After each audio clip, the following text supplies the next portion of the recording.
If you think you've had a bad day, think again. This is a story about the worst day in US naval history. I'm a cook, although there's a few fellas here that would disagree. Not what you would call glamorous work.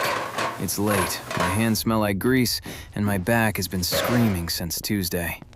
The guys have been fed and gone back to their bunks, and the whole ship is finally quiet, except for the hum of the engines and the creak of the hull. I'm thinking about sleep, maybe coffee. I'm not thinking about sharks. But the ocean has been thinking about me for a while now. My name is Tommy Riley. I'm a cook aboard the USS Indianapolis, and tonight, will be the worst night of my life, of anyone's life. I've been a cook in the Navy for 3 years. I know what sucks means. It means standing over a hot range in a steel box that's baking under the Pacific sun. It means feeding 1,200 men 3 times a day and still having someone tell you the coffee sucks. I'm telling you, it's real. The USS Indianapolis, CA-35, is a Portland-class heavy cruiser, nearly 10,000 tons of warship. She's a good ship, fast. She's been in the thick of it, Leyte Gulf, Iwo Jima. She's been hit before, but she's always come back. I believe in this ship the way you believe in a good knife. You just trust it. Looks like a smoke plume.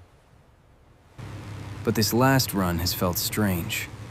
We left San Francisco on July 16th at speed. No escort. Nobody told us why we were going so fast, or what was in those special crates loaded under heavy guard in the forward hold. What's that? Gold? Toilet seats for MacArthur? Nobody knew. We dropped our cargo at Tinian Island on July 26th, picked up orders, and now we're steaming toward Leyte Gulf in the Philippines. Still no escort. Still no explanation. But who am I? I make food. Beans, bread, coffee. No one tells me anything. But I have the right to grumble, right? It was just past midnight, and I had brought the captain a cup of joe.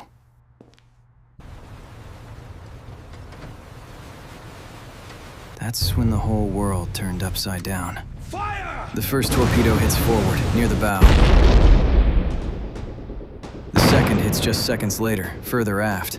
The ship bucks like something alive. I don't know what's happening. I just know the sound. Metal tearing, pipes bursting, men screaming in the dark. I think she's going down. I grab a life jacket and jump. USS Indianapolis is 1,200 feet long and 12,000 tons fully loaded. She will sink in 12 minutes. 12 minutes. A lot of guys don't make it off. About 900 men make it into the water. We're floating in the dark, in the middle of the Philippine Sea, covered in oil and gunk. No distress signal got through. No one at Leyte Gulf is expecting us for days. No one knows we're here. We are alone. We find each other by sound, listening for voices in the dark. When we find each other, we lock arms and form rough clusters. 20 here, 30 there. Injured men in the middle. We try to stay still, stay quiet, but there are already shadows in the water. It's still dark when the first man screams. Not a scream of pain exactly, more of a short, cut-off sound, like something interrupted him mid-sentence. Then he's gone. Nobody says the word, not yet, but everyone heard it.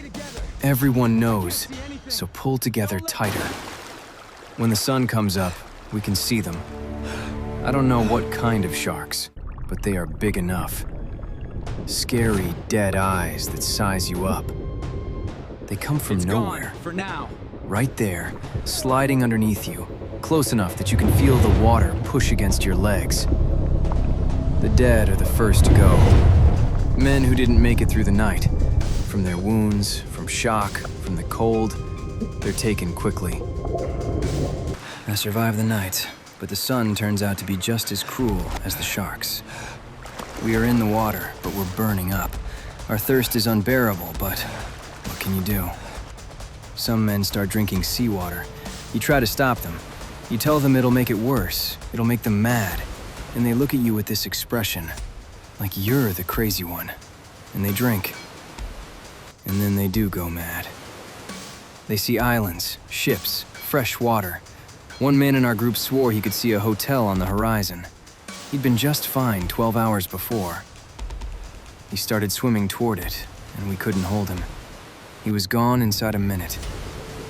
The nights, though, are worse, far worse. We fear the nights. The sharks feed more aggressively after dark.